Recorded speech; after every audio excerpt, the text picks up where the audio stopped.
Motorheads, welcome back. Welcome back to Demoted. I'm happy to be back in the beanbag chair. My soul is, my back isn't. Especially in a full suit because, of course, Talon, our producer, told us to dress as keynote speakers. Right. Because today we're talking about public speaking. We are talking about public speaking today. So. Ross is in a fully checkered two-piece, what is that, wool set? It's wool. Yeah, so you're suit going to be sweating. I'm already sweating. Yeah, okay, I was sweating perfect. just setting up the cameras. I'm in my power red turtleneck. As you would. You know. Right. Kind of a statement. He's going to be upset about the white. I mean, it's like an off-white, but... I will get a spanking. Yeah. Later. You're just going to be a little...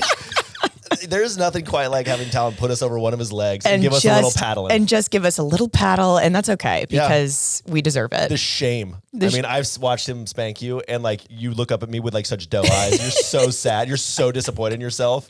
This is so messed up. Talon is our sweet, sweet producer, fully remote in LA. He would never spank us. He would never spank us. Yeah, I don't even think he would give me a high five yet. Maybe we'll get to that level soon. Yeah. There has been no physical contact with our Talon producer. yet. yeah. He has not struck us yet. So that's a we plus. need to scratch that entire section.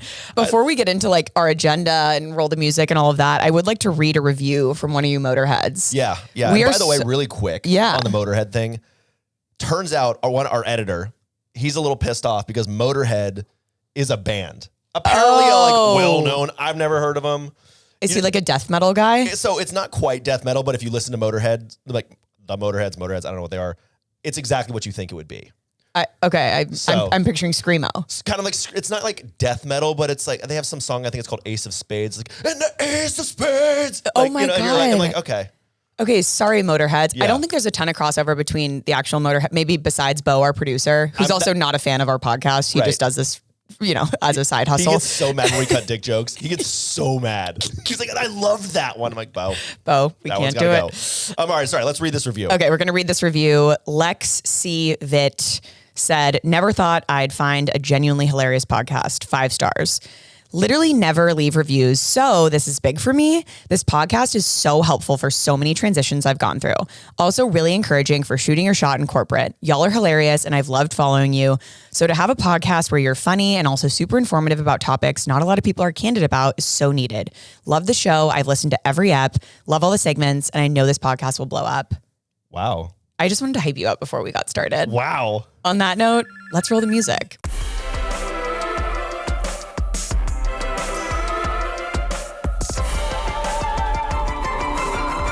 Demoted. Boom. Well, welcome back everyone to Demoted. That review got me really fired up. Extremely. So if you want to say nice stuff and maybe have it get read on here, that's a nice touch. I'm glad you did that. We'll read it. Yeah. We'll read it. Yeah. Ross finally doesn't hate himself for like a second. I saw like a little glimmer of joy in your eyes. Yeah, that was weird. I felt a little warmth in the place where my soul used to be. That was nice. God, that was nice. Wow. So thank you. By the way, we're still going to be Motorheads. We're still Motorheads. All that stuff about like the Clash, I don't give a shit. We're taking until we get sued and we're served papers. Yeah. I'm not changing a thing. Precisely. What are we talking about today? Let's do a little rundown. We are talking about public speaking. Yep, that's going to be our primary topic. We're going to talk about our experiences in public speaking, good and bad. Do's and don'ts. Do's and don'ts. We're going to do a little corporate confesh. We'll do promoted or demoted. Obviously, and then we'll finish with the dear demoted. I think we'll finish with the dear demoted. That's what we always do. So if my voice sounds bad, it's because I actually was doing public speaking. You were. were. Yesterday, and then public drinking as well. There was a lot of public drinking. I received a voicemail from you and a couple of Motorheads / fans. Yeah. Well, my favorite thing is like I go do all these like speaking engagements and everyone comes up to me after. They're like, you're so great, but like Natalie's better. Stop. I swear to God, no less than 5 times an event. No. People come up to me and say it's only the women. The women love me. They do. They do love right. you. Okay. Yeah. So no man has ever said that. Don't worry. They were like, can we please leave Natalie a voicemail? And I was like, yeah, like I'm kind of taking pictures right now. Can we just like do that right after? And I meant to text you. Stop. And then of course, since I like to party with the people, I went out to the bar with everyone afterwards, and then they found me again and were like, all right, can we call her? And then I noticed they followed up. They followed up. As salespeople do. Respect that. And so it was like 10:45. I don't remember exactly, but I remember thinking the time difference, like, oh, Natalie goes to bed at 8.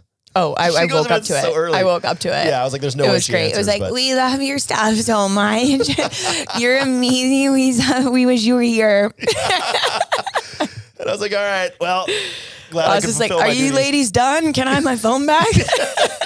They were passing it around. I was like, okay, cool. Well, I hope you enjoyed that. That was great. Thank you for that. I was in Bermuda with my mom, middle of the Atlantic Ocean. If you haven't been, highly recommend. Lovely, lovely nation. Great place. My mom got 2 cortisone shots in her knees and was hobbling around on an umbrella cortisone. As a cane.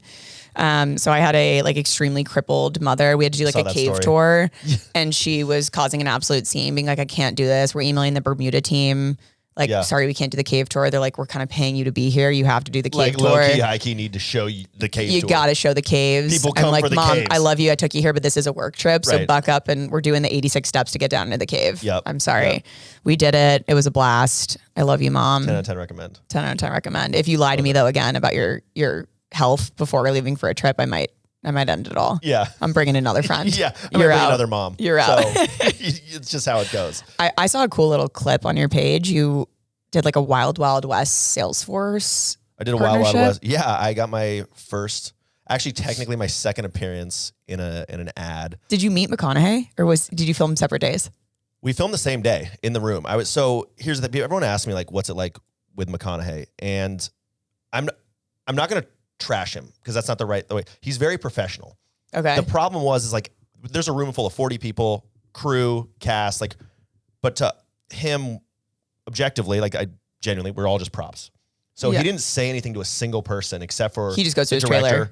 To the director. He came in at the end, the classic, Matthew's flying in, Matthew's coming in. Talon's flying in. Yeah, Matthew. No, it's all Matthew. Matthew, of course. And of course he's Matthew. It can't be Matt.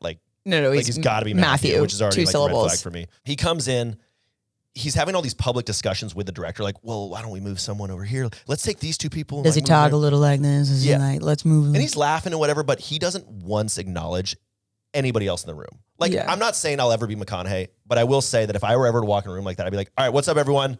Thank you guys for waiting. Let's have an awesome day. Let's absolutely fucking crush. I would say one thing. Well, yeah, just to address. Even the guy who, when he's in this one guy's face, one of the other actors, he delivers his lines and then just anyway, disappears. Didn't say a word to that guy either. Yeah. And he was in his face. I guess that's the life of a total A-lister. Yeah. I think, this is for not beneath him, but he's getting paid $10 million. So I would expect it's not beneath him. Totally. But it's he'd be outside and before action, you hear him no way. Yeah, it's everything you think. No way. Whoa, he's such a genius. I'm there's so many people I know. Athletes do that same shit too. They kind of gas themselves up. Totally. And action. In the AI Wild West, there's bad actors everywhere. And he walks into. Oh my God. I will say he never fucked up. He didn't miss a line a single time. Not that it's 10 seconds long. He's gonna give you 10 variations of the line perfectly. Yeah, and he did a good job there. So he was not mean. He was just nothing. You just thought you would be friends. Walking out of it, and you were kind of pissed. Candidly, I read his whole book beforehand. Stop. I did. I read his whole book. Green Light. My God. Yeah. Yeah. Well, that's really sad. Yeah. No, it's not. It is what it is. An honor to be in the ad. He did cut everybody's lines. Totally. But that's okay. Maybe one day I'll get a speaking. That was that commercial you did where you were holding the woman's hand and she was delivering. So funny story about that. That's Sutter Health. They cut another one and my face is in it now. Wait, so Ross did a commercial. This is so funny. And he comes into the Demoted recording. He's like, yeah, I did a commercial shoot yesterday. It's so exciting. I was holding the hand of a woman as she was delivering a child. And my cast was expecting dad. Expecting dad. Yeah. And you're giving the best acting of your life, the best performance. Baby, you got this. I'm right here with you. We knew there's no audio in this. It's all background. It's Sutter Health. We pride ourselves in top tier care. But your facial acting. Right, you gotta still act. You're holding the hand, you're excited, you're right there with her. Commercial rolls, Becca and Ross come in. We're like, so we saw the commercial. Ross was completely cut. Completely. You see my hand. You see his hand. I got paid because I was in it, but I was not in it. Literally just the hand. Hilarious, just completely such a cut. Hollywood moment. Such a Hollywood moment. So my parents are when someone recognizes me, my parents are yes, he is the guy. That was his hand. The guy from the Sutter Health commercial. That was him. That's him. That's hilarious. The guy. Oh my God. One day I'll have my big break. That's okay. One day. Okay, let's transition to a little public speaking. Yeah, that's more my bread and butter. Yeah. These days. And not everyone can be a public speaker. Not everyone wants to. Something that's top of mind for us right now that we've been seeing in the media is someone who probably shouldn't have been given the mic. Oh God. In front of a crowd of people. And this is of course Kansas City Chiefs kicker Harrison Butker, who delivered a commencement speech at some college recently. I don't remember which Catholic college. University, I believe. Catholic University. I guess that makes a little more sense based off what he said. If you haven't seen it, he basically addresses the woman in the room saying, congrats on this accomplishment, but the biggest accomplishment of your life will of course be becoming a homemaker and being a mom and being married and being a wife. Congratulations on studying for 4 years. This was basically a waste. Yeah. Your real job will start when you pop out some kids. Right. And that's what I respect about Becca. Like she is such a homemaker.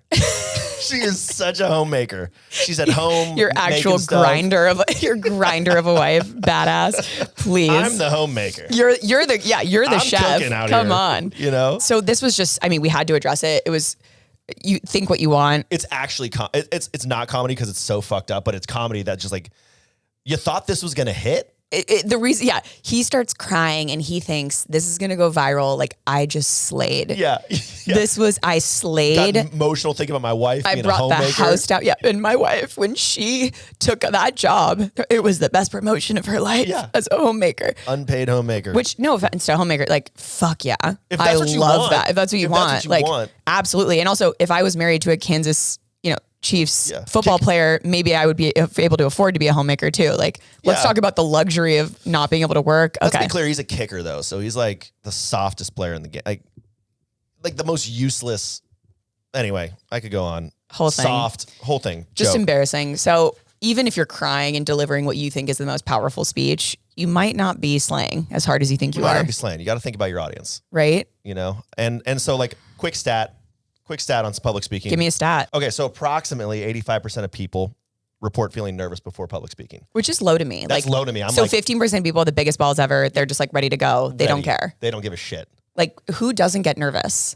A psychopath. Yeah, a psychopath. True narcissist. So I guess 85% of individuals, and the fear of public speaking, of course, because we're professors, is called glossophobia. Glossophobia. If you didn't know that. That's why I'm wearing my glasses. You learned a little something. Yeah. And this was interesting. People are more scared of public speaking than they are of spiders, deaths, and heights. More scared of public speaking than death. Put a spider in my room, I'm shrieking. Yeah, same. I become a shell of a woman. Socks as far away as I can, hoping that I strike it. I have a video of my roommates and I. There was one spider and there's 4 of us. It was in the living room. And we took about an hour. We were spraying it with ant spray from a mile away. And then you realize they're like immune. And then we put a broom on it. It's stuck in broom jail, right? So now it's stuck in like the hairs of the broom. Sure. It's still alive. We press it down. The broom's getting all the dirt on our white wall. Are you smearing spider guts on the wall? No, the spider's still alive in there. We then get it on the ground. We smash the broom. We're all screaming. The spider flies out, still fully alive. God, yeah, ant spray's done nothing. He's trying to run. We get a shoe, a big Brooks tennis shoe, smash it. We all start cheering and jumping up and down. Huge. And then you put him on a little cross and send a message to all the other spiders out there. Well, come into this house. We crucify them. For all the Janists who believe that spiders have souls, I'm sorry, they don't. They don't. And that's maybe a hot take. Okay. Those are a couple stats. Great part of the wildlife kind of circle of life ecosystem. Yeah. But generally speaking, not in my house. Not in my house. You live outside. Exactly. Outdoor cat. All right. Let's talk about our experience public speaking now that we've given some exciting stats about glossophobia. People love glossophobia and stats. That's what they're here for. What was your first time public speaking? Well, so my first time was in high school. Okay. And I was running to be the class senator. Respect. I was always too scared to do that. Well, so it's funny because you and I are so confident, right? And like we have these platforms. We fake it well. And now, I mean, I think as an adult, I've been able to like, okay, now I can speak in front of people, whatever. But when I was in high school, and I was a cool kid for sure, I was so afraid to speak. I remember shaking, reading the paper. I read for 2 minutes straight, blew through all the periods, didn't take one breath. At the end, I was like, vote for me for senator. Right. And it ended. And I still somehow got it because I'm the cool girl. Well, yeah, but you also like promised fruit by the foot for everyone. But I made so many false promises. I was like, I'm going to change this place. Like, amazing. I got it. It was horrible. Like, you so introduced scary. Homemaking as a new course. Right? I talked about that. I did touch on that. I was like, we need home ec. We need more homemakers. We need to bring that back here. We need that. But that was my first experience. I've grown from that, and we'll talk about our best experience. What was your first experience? So it was high school. I got voted by the class to do like the graduation speech. Were you like salutatorian, like the fun guy? Yeah, I guess I was like the funny, fun guy. Totally. And I literally was not, it was truly like not expecting it. It was like the valedictorian does it. I certainly wasn't that. No. Graduation, I actually didn't know you were supposed to wear clothes underneath the gown. Shut up. So I wore like tennis shoes and was just naked. Well, no, I think I was wearing underwear just under the gown. No, you weren't. I was. It was a hot day, so it actually worked out, but it was like the wind was kind of... Imagine. Yeah. Imagine. Yeah. And you're just speaking completely naked. Speaking. They say like, imagine the crowd's naked. You're actually naked. I am naked. I am naked, and my little tassel kept getting stuck in my dry mouth. So I was like, it was like eating the tassel. You know, but I did do some public speaking training. Okay. Before that, my parents both have done a lot of public speaking. They're like, you need to not blow this for us and embarrass us in front of several thousand people watching you. That's crazy. And I was terrified. And we'll talk about tips later. Yeah, we'll talk about tips later. But yeah, I definitely have some things that help. What was your first like professional public speaking experience? Did you ever, I guess before Corporate Pro, anything? I don't really. Not really. I mean, whatever. I've like presented in meetings. You know, we had to do QBRs in sales, which is your quarterly business review. Like, I feel like I was so early in my career that I'd never had the moment of like leading like a big conference or something when I was just in my professional career. As corporate Natalie, right. I have, but of course now you speak all the time, so you do get better at it. You do get used to it. But the first time for me was 2019. SAP Concur hit me up and like, hey, do you do SKOs? And I was like, duh. Obviously, that's on my rate card. Something I charge for. Yeah. And I did not charge enough. And that was at the Seattle Convention Center in front of 5,000 people. And I had to speak for 20 minutes. Oh my God. And I think I didn't sleep for 6 months leading up to that. Like truly terrified. And you're doing it for free. They're just paying for your room and board. No, it was not free. I think it was like $5,000 or something. But for 5,000 people, like, that's crazy. I was $1 ahead. Thanks everyone. Yeah. Yeah. And they, they got my flights and they put me in a hotel and I was like, this is the coolest shit ever. I'm slaying. And then I went into the arena where it was. And like old airplanes, how they used to have the TVs on the top that kind of just like all the way back. Yeah. Like you'd see TVs coming down from the ceiling. It was the same but every TV was a Jumbotron. And I couldn't see the back of the room. Oh my gosh. It was that big. It was that big. Like that's the biggest one I've ever done was the first one. That's crazy. Yeah, that was 5,000 people in person would terrify me. I mean, and we'll talk about our fails. I had a fail during that. Well, just tell me about it now. Okay, now that we're all here in the room with you. So I had my 20-minute speech. I memorized it. They have these things called confidence monitors, which are basically TVs on the ground in front of you. So you can kind of glance down a little bit. Yeah. But it's not, you can't teleprompter it because a speech 20 minutes, there's so much text. Yep. So what I did was like the first 4 or 5 words of each paragraph to kind of like trigger the memory. Yep. And I'll give tips on kind of how that works later. But I got to a point I was kind of in a groove, and then all of a sudden I just lost it. I was like, I went silent for a second. Glitch. Bought it out. Yeah. Corp.exe stopped running. Yep. And I remember that moment like stopping and being like, it's over. I've failed in front of all these people. And in a weird way, I had this sort of, the blood drained all from my body in that moment. But Complete I also panic attack. But I also was fully accepting that I was like, it was like funny in my head. That's good. And so I started laughing. Oh my God. And I think this was maybe 7 or 8 seconds, which feels like a lifetime. That's long for when you're up there. But then it snapped and I remembered at least another, like what we'll call trigger line. And I kept going. And it ended up being fine. And I finished it. But I did end up skipping 2 paragraphs that had some of my best jokes in it. But I went back and watched it. You'd have no idea. But I knew. And in that moment, it's just a slight pause. It was more like a slight pause. There was a laugh in there, but it felt, because I was pacing the stage, there wasn't like I was looking down like Did you address it? Were you like, sorry, I glitched or anything? Or you just like moved forward? Yeah. No, I remember it was something along the lines of like, I laughed and I was like, you know why we do it? Like I just like pulled it back. I pulled it back and it ended. And that was one of the things that nobody knew I fucked that up. Totally. But I knew, and I was pissed off about it because you practice.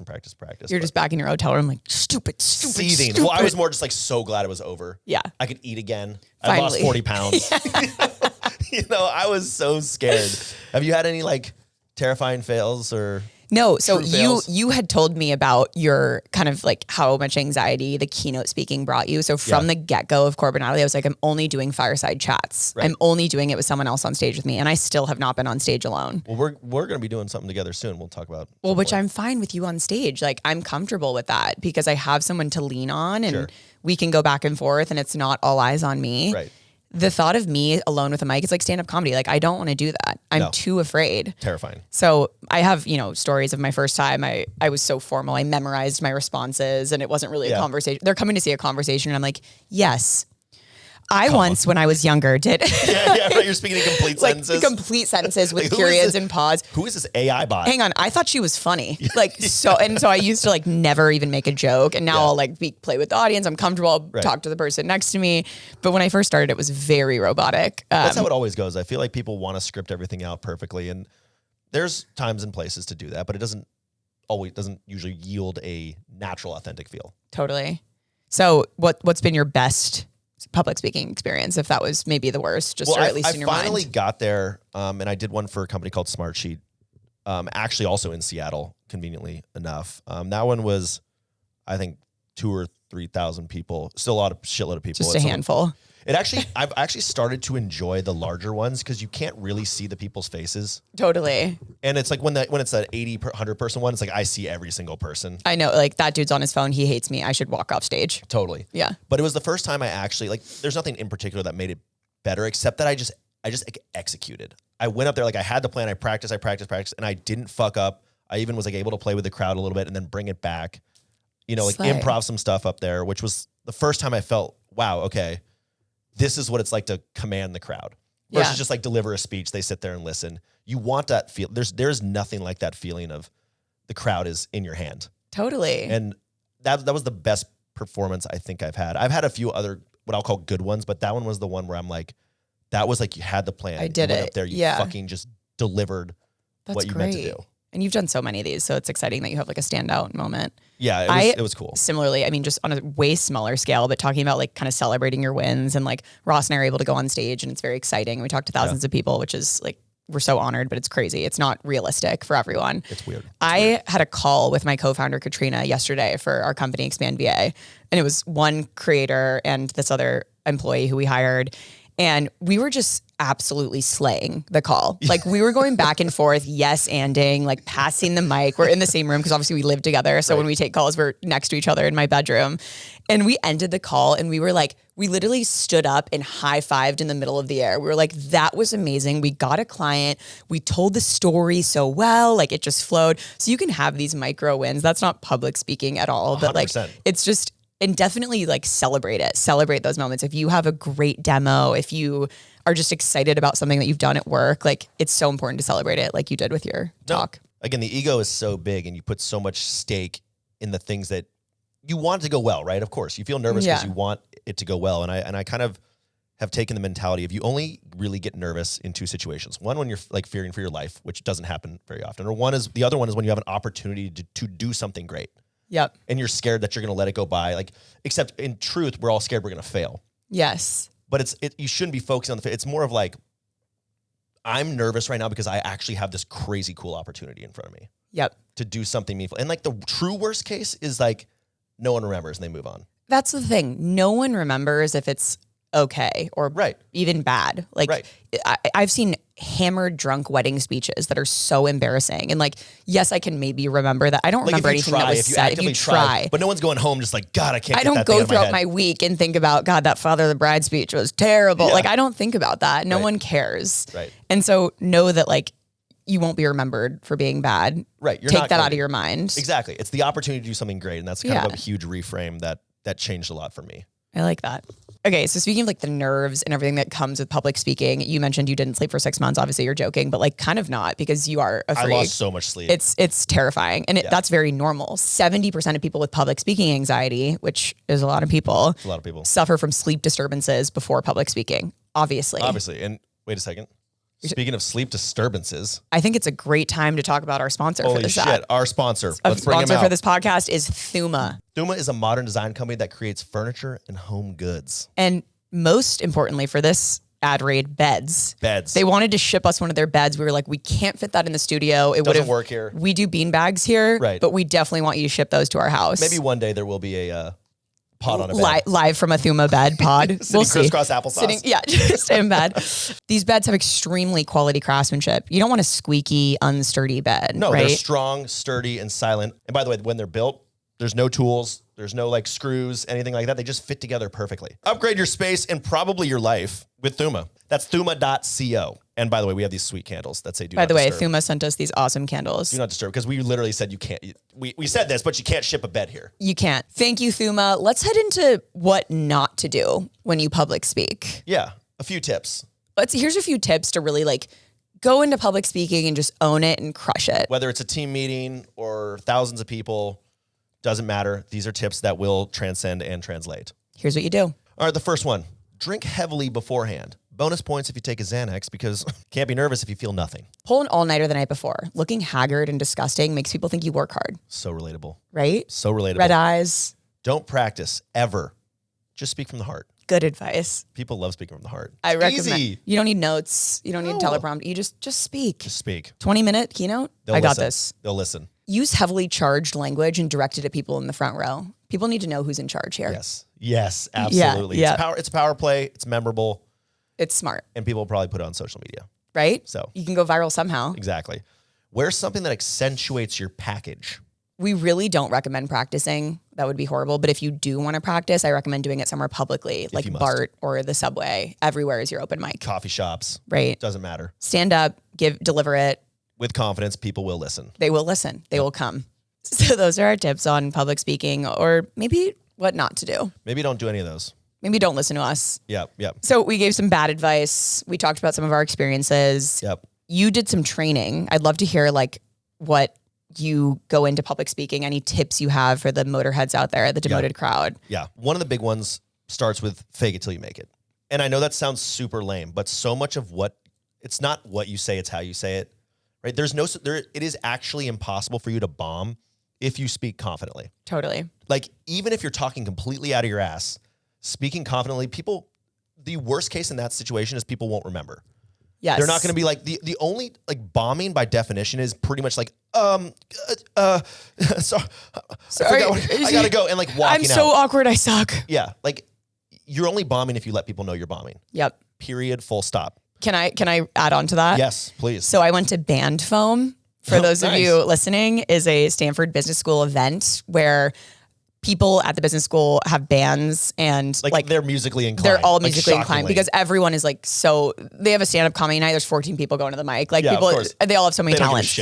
And like, 15 bands perform. It's like very intimate. It's fun. But this one band, this girl who was like singing, just had such insanely good presence. She was just so comfortable, so fluid. Like I thought she was an actual singer, famous singer. Yeah. And I left and I was like, that girl, Kelly, I want to be her. I'm obsessed with her. Totally. I'm like practicing in the mirror, like pretending to be her. Like I'm idolizing her. And I don't even remember if her voice was good. Like it probably was amazing, but truly it was her presence was so captivating. Yeah. And like, this is just a Stanford Business School girl who like got on stage and was just crushing it. Yeah. That reminds me very much of a quote that my dad tells me. And I don't know if he's quoting someone else, but in terms of like, you just said, you don't remember exactly like what she was saying. My dad says like the mark of a classy guy is you don't remember exactly what he was wearing, just that he looked good. Totally. And it's very similar to that with public speaking. I don't remember what they said. I just remember being really freaking good. Yeah, I was captivated. It was good. Of course, in a perfect world, everyone's like, man, every takeaway, just groundbreaking. I'm going to apply all this stuff to my life. But so the first one really is kind of like working on presence, just being confident up there. Smiling helps, right? If you ever feel like you're stumbling, what I always do is I default to making fun of myself. Love that. Yeah. I love self-hate. Last night. Yeah, my mom said I was going to fuck this part up. She was right. My castmate in this show I did as a stand-up comedian, and I was like, how do you do stand-up comedy? Like, I'm just so afraid that I tell a joke and it doesn't land and no one's laughing and everyone's looking at me waiting for me to tell my next joke. Like and she's like, that totally happens. I just let it lie and say, thank you for the feedback. Yeah. And then goes into the next joke. Exactly. Like I don't have it in me to do that. That's so crazy, but it's true. It's like no one cares and you can make a joke out of it. Right. Self-deprecation like is an easy way out. One of the things, obviously they say practice, right? And that's one of the exercises I had to do was go up to a podium. And this is like part of the training thing. You don't need a podium. You can go to somewhere in your house. And he had the guy I was working with had 60 chairs out, but he had cardboard cutouts of like 10 or 12 different things of people like making different facial expressions at me. And he's like, all right, I'm going to give you a topic and you need to talk for 2 minutes about it. And you're not going to use fillers. I'm terrified. You were in high school when you did this? Yes. Well, there's no one else in the room. It's me and him. There's no one in the room but these cardboard cutouts. That's almost even worse though. No, right. There's no audience feedback. He's like, lobsters, go. So the thing about lobsters, actually, you're like, actually, he's like, nope, start again. So lobsters. When I was a child, lobster was my favorite food. I love lobsters. Now, I know many of you are probably saying, well, I love shrimp. Here's why I love lobsters. That's crazy. And I would just go for 2 minutes. And the whole point was like, as I'm thinking, I would have to pause. I'd be quiet. So there's no ums. As I mentioned, I love lobsters. No. Start over. Done. And so it's just like, I love lobsters. Now, many of you are probably thinking shrimp, right? People are so afraid of a pause. Right. They're very afraid of a pause. A pause is powerful. It is. And I blow through pauses still. I'm still learning. Like People are afraid of silence. I look to you. Is the same I'm thing. very afraid of silence. I mean, we both will ramble on, right? And say ums and so forth. But working on those fillers, that's one really interesting exercise you can do is just stand up, deliver your speech, pick pillows. I put pillows on a couch now. That's what I do is those are my people. Really? And I have to make eye contact as I go through with each pillow or each piece of thing in each thing in the room. Look at you. Yeah. People think you just get up there, you wing it. Like, you're really practicing. Well, there's this thing called building the room, and I'm going to butcher it a little bit, but basically the idea is like you build a room in your house, right? For me, it's the pillows, and each pillow represents a section. So you're actually training your mind to associate with a certain pillow, that section. And so you're like, oh, I go from the orange pillow to the blue pillow to the chair. And that's loosely tied to like the sections of your speech. Exactly. So when you're up there, you can build the room. Orange pillow, like orange pillow to blue pillow to chair. And you think Ross is making eye contact with you? You're just a blue pillow. You're just a blue pillow. It's true. You're just a blue pillow. But then you get to a point where you do know it so well. That's when you can start to flex and crowd work and like get around. But like that's one of the things they call build a room. And so that's actually one that works. That's very helpful. Well. Yeah. I love it. Okay. Any other tips? I have one like anecdote. Yeah. We talk about not remembering the bad ones, which is true. Like you really don't remember it. Don't be too stressed. Yep. There is one speech that the CEO of Charlotte Tilbury gave at Harvard Business School. Thankfully I spoke and then she went after me. I was on a panel and then she did a keynote after me. Demetra Pinsett, she's the CEO. She gave a speech that I think about at least once a week. I admire it so deeply. I was moved by it. I cried at multiple times. I laughed. And like, I'm not saying you should go away and you do a speech like that. I haven't done a speech like that. Yeah. But just I dream of doing a speech like that. I dream of doing a speech like that. Yeah. And I think about it often. I think about her presence and I think about how she tells stories and weaves anecdotes in. And I try to like use that as a guiding light. So if you see a speech that really moves you, even if it's a wedding speech, a toast, anything, think about it and kind of use it as a framework. I take notes. When I go to weddings, I actually take notes on my phone. Smart. About certain things. Smart. Use this joke. It's use good this joke or use steal. this style. Yeah. Like, no, but that's true. But I also guarantee you she's done that so many times. She has like cut all the words out that are unnecessary. She has figured out where to pause for effect, where the joke comes in, how to leave you like hanging in a moment. I like left. I was like, I love this woman. Shook. I'm sure. I love this woman. I love your store. I want to be a part of your family. I want to be in your presence. I want to work for you. There was an astronaut who did that at one of our SKOs for Glassdoor. And he did this amazing thing where he was on the International Space Station with these Russian guys and there was like a fire and he was going to die. And he'd be like, and I looked at Dmitry, his eyes were wide. Like I knew something was horribly, horribly wrong. Growing up in a small town, and he'd cut back to like his home. And I'm already hooked. I'm already hooked. And then he'd take us back to the space station, and you're just like hanging on every little thing. And he worked like he clearly had it almost like a Mad Lib where he'd just talk about competition, like you guys in Indeed or Monster.com, and then he'd go back into his speech. Like it was like the perfect little sprinkle of person. It felt like he's talking to us. But he has done that so many. He walks out after that's done and he goes to the next company down the street. Totally. Does it again. Exact same thing. Goes to your competitor. And says your name. And says, totally. And like those people have worked so hard, but you don't have to be that. Nobody's expecting that. Like that's the opportunity you have.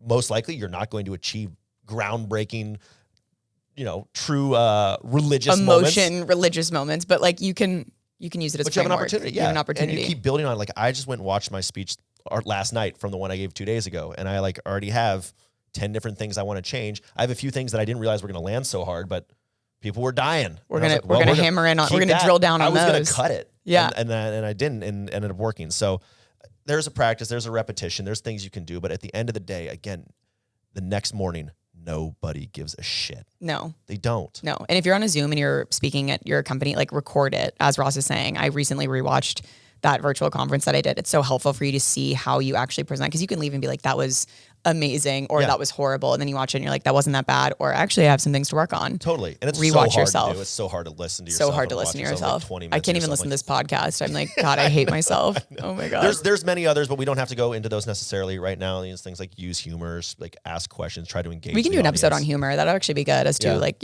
comedians as we would self-proclaim. I mean, because there's a difference between like whether you want to speak comedically or you want to like deliver, value, so to speak. You can do both. But people are like, I'm scared about not being funny. Well, don't try to be funny. Totally. Know your strengths. Yeah. So. Well, that was exciting. I kind of love talking about that. I really enjoyed that conversation. And I think there's more we can drill down on in a future episode. Circle back though. We will circle back. Yeah. Contact at Demoted Podcast if you have things you want us to talk about or tips you want us to give or experiences we've had. Yeah. Topics for full podcast episodes. How to give a wedding speech would maybe be a good podcast episode. I think a lot of people would listen to that. Yeah. So that was our segment on public speaking. Let's get into some corporate confessions. Yes. We might do one or two. Yep. These are where our listeners write into us about what's happening in their life, their jobs, and we unpack it. And by the way, you can also speak into a voice memo and email it to us via demotedpodcast.com.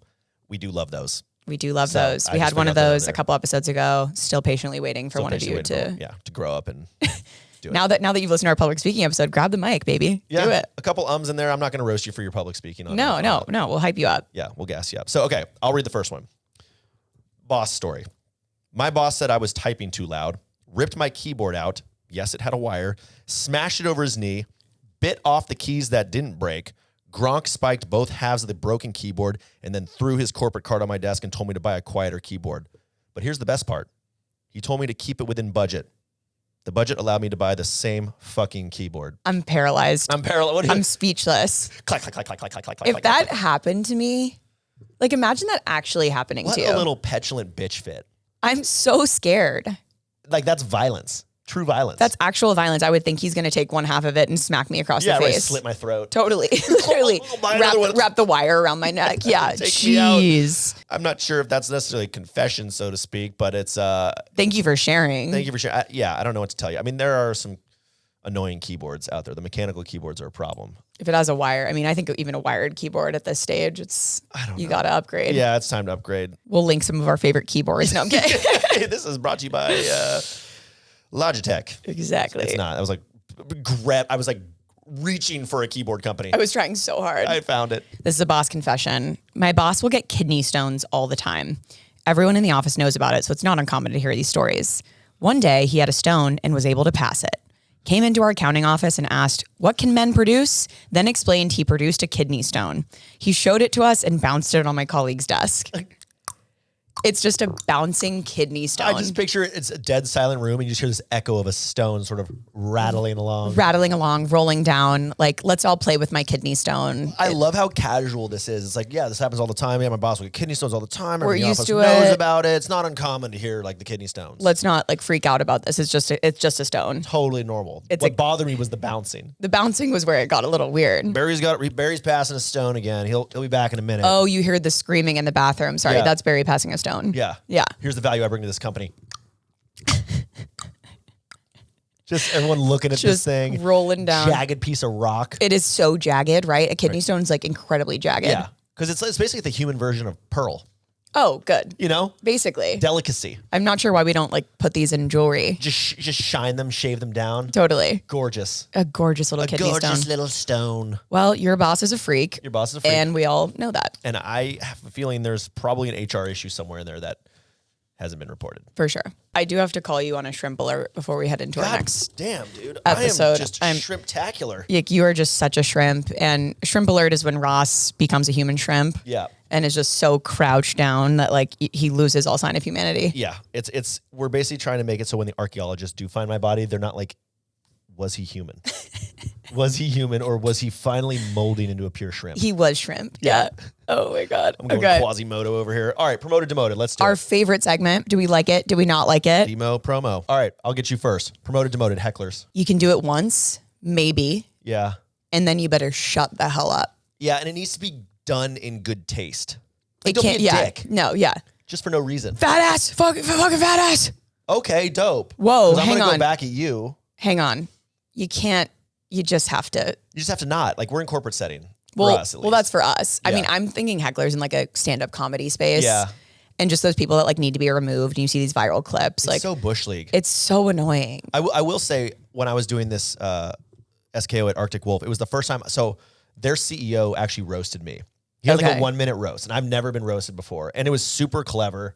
It was smart, and it was like just completely unexpected. People thought that I wrote lines for him to roast me. They're like, "Oh, this is how it goes." What was he saying? That's so funny. He was like, it's always funnier when you're there because like you're in on the joke. You had to be there. Well, yeah, but so I'm going to say it's not going to be as funny, but he was making a joke about how I talk about how I'm from San Francisco and California, except I flew out of Oakland. Right, because like I'm like that guy. Totally. And I didn't fly out of Oakland. I flew out of SFO, and then I was like defending You're like, myself. I didn't do that. I got the ticket right here. He's like, oh please, I know, I paid for it. And everybody's like, oh shit, because he did pay. So funny. He did pay for it, and then went on me on salads and a lot of San Francisco soft boy shit, which is not that far from the truth. Not that far from the truth. You just ate your little protein bar. He was hammered too. He was like holding a Coors Light up there. You guys were drinking on stage. We were drinking on stage. Yeah, I mean it was. I was emceeing the awards. So I did my keynote and then I introed the awards and then I was like kind of introing the presenters of the awards. And the whole time they just brought a big old bucket of beers up there and we're just crushing tall boys of Coors. Stop it. Yeah. What a party. It's like the roast of Tom Brady when Gronk's taking shots. It was. And he had a bunch more material and he's reading. He's like, I got this one's not this one. This one might go too far. Should I say it? And I was like, no, stop. No. I was like, personally, I would love it. But their HR team's sitting in the front and they're just straight face gang. Just like, so unhappy. So like, don't you fucking do it. Oh don't my you fucking God. do it. I love a CEO who just takes risks. Yeah. That's great. Yeah. So roasting, promoted. Hecklers, demoted. Promoted or demoted, hitting inbox 0. I'm an inbox 0 guy. You're a freak. I'm just going to say it. I wake up in the morning, right when my eyes open. First thing I do is refresh my inbox. Is there anything in there? Delete. And then I've got 10, 12 emails. Yeah, I don't get that many. Okay. It's fine. And I handle it throughout the day. That's great. I have an inbox million. I have like an 1,200 right now. How do you live with yourself? I just sometimes go for periods where like I see what's going on. I'm like monitoring it loosely, but I just don't. Just loose monitoring of shit I got to do. I just do loose monitoring. Yeah. I just don't. And I like to keep things unread to remind myself to do it. And then I just never do it. I do that too. That's why I have like 5 unread. I'm like, I should get to those later. I should probably be a 0 inbox person. But by the end of the day, I'm 0 inbox. I best be 0 inbox. I'm really proud of you. Thank you. That's awesome. My heart's racing. I guess promoted. I'm going promoted. All right. Promoted, demoted, wedding speeches. If it's good, hard promote. Yeah, if it's good. It has the ability to just change the crowd, change the dynamic. You're the celebrity of the night. Roast the person you're there for and gas up the person that they're marrying. Absolutely. That's like the two things. If you do those well, everyone's like, God damn it, that was legendary. I love this guy. That's incredible. Yeah. Don't go on too long. Nope. Leave them wanting more. And then go drink and have everybody just be like, damn. Have you given, what's the best wedding speech you gave? My wedding speeches, I'm going to give them like a solid 7.5. Okay. I like to get a little emotional. I love that. But I also like to just rag them about how they're not worthy of their partner. They have to be ready, to be completely destroyed if they're giving you the mic. They kind of know. Yeah. Yeah. They're like excited about it, and then I run it by them beforehand. They're like, okay, could you not talk about that thing I did in college? Yeah. In front of everyone. Okay, that was like a really dark time. My dude. And they're like, no. I'm like, fine. So good wedding speeches promoted. I'm going to promote. Maybe we'll do an episode on it. Throw in a few really outrageous jokes that they'll cut just to keep in the ones that you secretly actually want. But they'll cut when you run it by them before giving the speech. It's the same thing with brands. I put in a few outrageous jokes that is low hanging fruit for them to be like, we can't do those because the real ones I actually want to use are still kind of on the edge, but compared to the other ones, you're like, this one I'm sure you won't allow, but the other ones are still horrible. Yeah, exactly. Promoted or demoted? Yacht parties. Yacht parties. Never been. I hate to say it. Don't have a lot of friends with yachts. My invite might have gotten lost in the mail.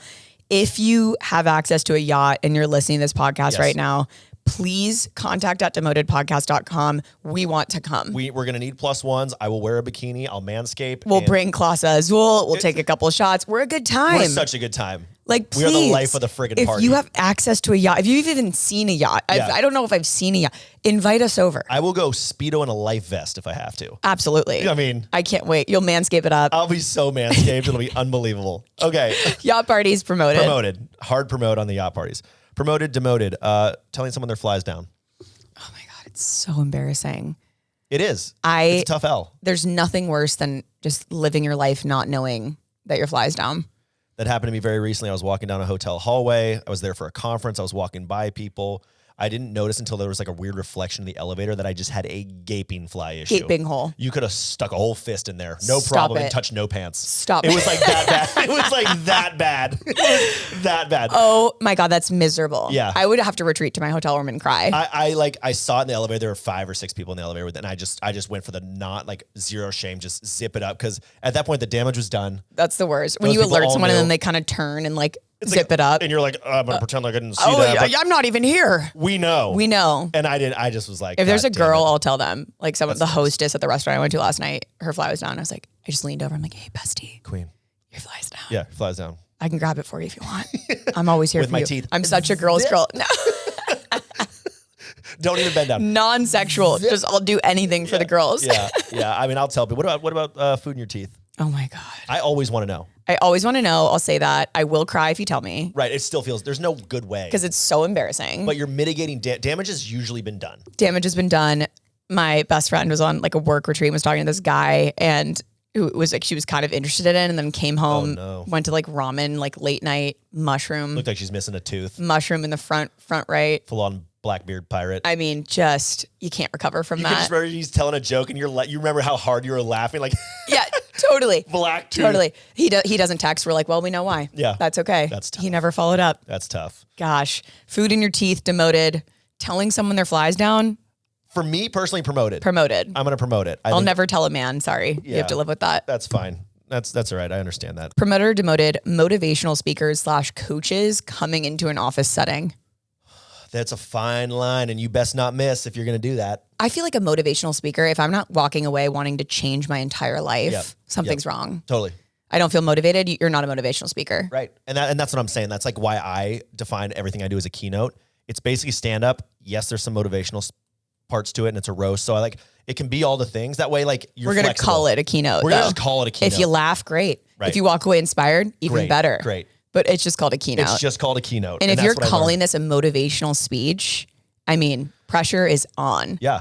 Like, he comes into the office. That's also a weird setting. Coming into the office. What are they in the break room? Right. He's like, this, you look at this stapler here. Yeah. You guys see this stapler? Not just a stapler. You think it just staples 2 pieces of paper together, don't you? That's what a simple mind thinks. That's what you would think about a stapler. Right. But in my mind, it's way more than that. It's connecting things. You have to look at a stapler and think, that's cohesion. Right. Books are just individual pages, but when you staple them together, they become books. It becomes a story. Yeah. And I'm ready to go lose so much weight and work out and just like wake up at 5 and work so hard and all make of $1 million a sudden, and change everything. I'm a millionaire. I quit my job. I quit my job. I've started a side business that has taken off. It's absolutely taken off. Like, that's Suddenly how I'm I better Forbes. walk away. Yeah. I'm Forbes 30 under 30. Like, I better walk away from this motivational The guy came speech. to your office and you walked out. That's and how I got it. That's how I got it. And that's what I keep telling people. I know. They're like, you didn't have the motivational speaker come to your office. So I guess we'll promote a good motivational speaker. We'll promote it if you can do it. I will demote it most of the time coming to the office. Like, too much. Please. Like, I'm here to work. I do this for 40 hours. I'm tired. Yeah, God. And like the ones that come to the office tend to be like the cheap ones. So totally. Okay. All right, Motorheads. That was promoter demoted. Yep. Which brings us to the end of the episode. Yeah. As always, smash that like button, beat that like button, take that like button outside, put it down. Bend it over your knee. Give it a little spanking. Give it a little paddling. Yep. Or a talon, as we call it. And just so you know, leave us a review. You know, Please. 5 stars if you feel that way. If you feel 4 inclined. stars if you feel that way. Maybe just 4 stars, I won't. yourself. Please keep it to yourself. It hurts. yourself. It hurts more. No, but if you leave us a review, we might even read it. Thank you so much. That really gassed us up at the beginning of this I pod. like that. You can leave an audio recording. Yes, very important. At demotedpodcast.com. Yes, little voice memo, whether it's a topic you want us to talk about, whether it's a corporate confession or advice you want. Also, just like general topics you want to hear us talk more about, let us know. You listen to all of our public speaking tips. Go grab the mic and tell us you can speak. Yes. We'll give you a platform here. And one other thing is on the YouTube, please just comment interesting post. Comment interesting post. If you're you know, part you of the know. D gang, part of the Motorheads, Yep. if you know, you know. Just comment interesting post. Like a bot, we'll know you know. We'll know you know. That's what the real ones will do. So thank you for tuning in, and tune in next week on Demoted.